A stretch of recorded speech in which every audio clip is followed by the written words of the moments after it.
Amid a cloud of criticism, the city is taking steps to tackle what some are calling a homeless crisis. I'm Faiza Amin as Toronto is under yet another extreme cold weather warning. The city has announced the opening of 2 warming centers, one being the Regent Park Community Center.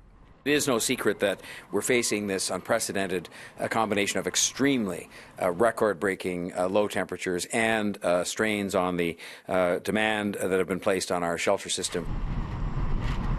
The city's latest response to the homeless crisis includes opening 2 additional 24/7 warming centers. 100 cots have been set up inside the Regent Park Community Center, and the Metro Hall has also opened its doors for anyone who wants to drop in to stay warm. Both began operating Thursday evening and will continue to do so until the extreme cold weather alert ends. We can say that anyone who needs shelter tonight in the City of Toronto will find that shelter, and we will find it for them. The mayor saying all hands are on deck. With additional resources deployed, the number of street outreach staff will be increased, and Toronto paramedics are also on board.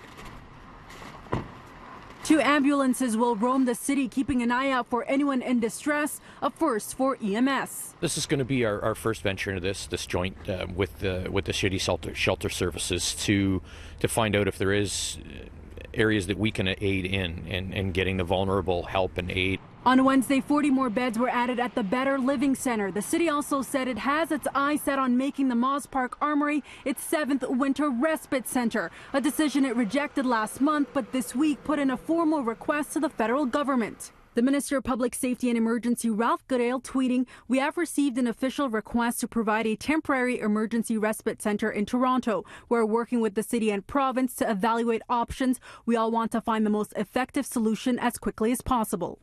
I want to say those discussions have been going very well, have been very constructive. I'm in the West End. Do you have anything in the West End available tonight?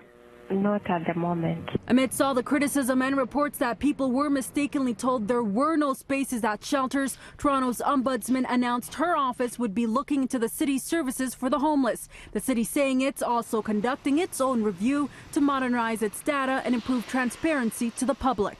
The communication issues are inexcusable. We have to take care of that, and we're going to take care of that, and we have an operational team that's focused on that currently. In addition to Toronto paramedics, the city says TTC operators and other first responders have also been asked to keep an eye out for anyone else who may require these services.